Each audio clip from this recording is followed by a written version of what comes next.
महापुरुष भगवत प्राप्ति कर लेते हैं, उसके बाद शरीर छोड़ के चले जाते हैं, लेकिन भगवान और माया का तो संबंध हमेशा रहता है, आते भी हैं। तो प्राकृत शरीर में स्थगित रहते हैं या अपने दिव्य शरीर में स्थगित रहता है इनका अंतर का?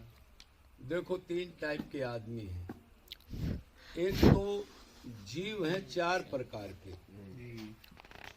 एक तो नित्य मुक्त जीव है, जो कभी माया के अधीन हुए ही नहीं, जिनको भगवान के परिकर गण कहा जाता है। दूसरा होते मुक्त जीव, जो इस संसार माये सत्संग से, भगवान के प्रेम से, पिछली भक्ति से, तप से, उसके स्मरण से करकर अब जीव जो है मुक्त हो गया माया से। वो भी सदा के लिए मुक्त हो गया, माया तो उसको लगेगी नहीं।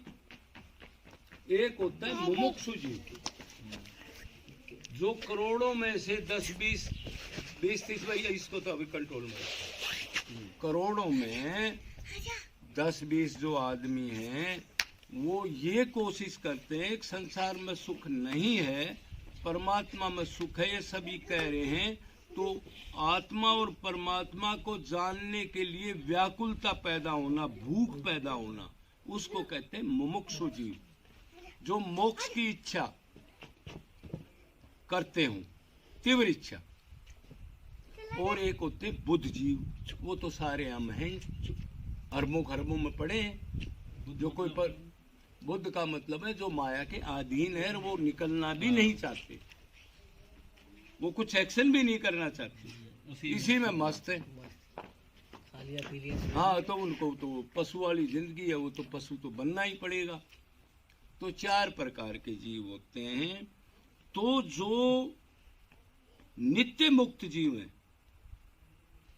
वो भगवान के अवतार काल में भी परिकर बन के भगवान की आज्ञा से इस धरती पर आते हैं, और कोई देवता बनता है, कोई माँ बनता है, कोई सखा बनता है, कोई बाप बनता है। उनको माया कभी लगी नहीं आज तक। और जो मुक्त होके गए अभी, तो उनमें से कभी कभी कारक पुरुष के रूप में भगवान धरती पर भेज देता है धर्म की स्थापना के लिए।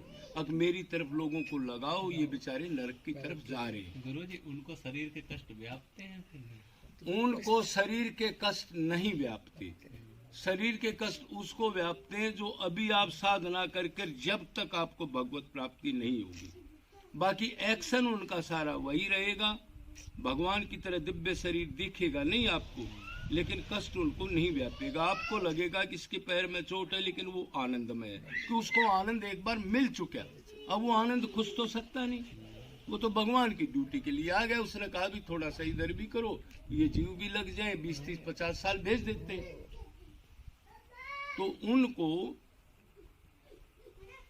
दुख नहीं होता, क्यों? एक बार माया हटने के बाद, आनंद प्राप्ति के बाद दोबारा माया उसको नहीं घेर सकती, दुख निवृत्ति उसकी हो जाती है, और अत्यंतिक माया का अभाव हो जाता है। अत्यंतिक माने बिल्कुल फिर माया ना लगे। जैसे गुरुजी महापुरुष होते हैं कोई, कभी तो आए 100 साल पहले, फिर उसके बाद 100 साल बाद में आते हैं शरीर लेके, तो 100 साल तक फिर कहाँ बीच में गैप में दिव्य लोक में रहते? 100 साल तक लोग अपने उस लोक में रहते हैं।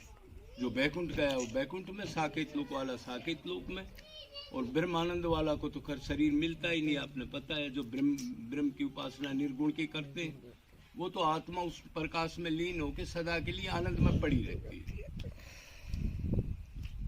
तो वो इधर से जाकर उधर जाते हैं, और भगवान का भगत प्रेमी जो गोलोक चला जाता है, वो कभी भी किसी भी लोक में कैसा भी शरीर धारण करके भी जा सकता है। अनंत लोक है, उसके लिए कोई विधान नहीं होता। वो भगवान की शक्ति सारे 8 गुण को प्राप्त कर लेता है। अपने बाप की प्रॉपर्टी भगवान उसको पूर्ण दे देता है शरणागति के बाद।